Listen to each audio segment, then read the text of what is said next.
पूर्वासी डोलिया पश्चिम भयो बाबा लगी गयो चारी कहाँ रहो। पूर्व से डोलिया पश्चिम भयो बाबा लगी गयो चारी कहाँ रहो। जब डोली पहुँचे पीपरा के तरवा, पीपरा के पात झड़ी जाई हो। जब डोली पहुँचे पीपरिया के तरवा, पीपरा के पात झड़ी जाया हो।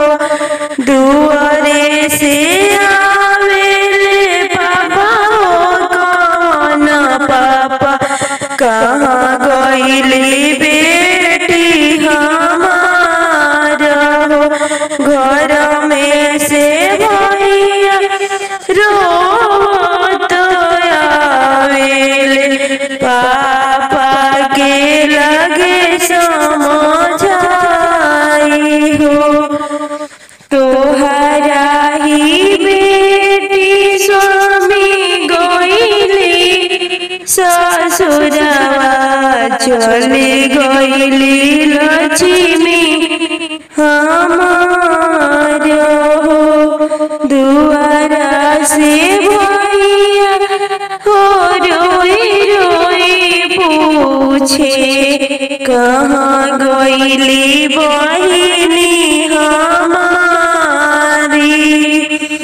घर में से भाभी हंसती आवे, भैया के लगी समझाए हो।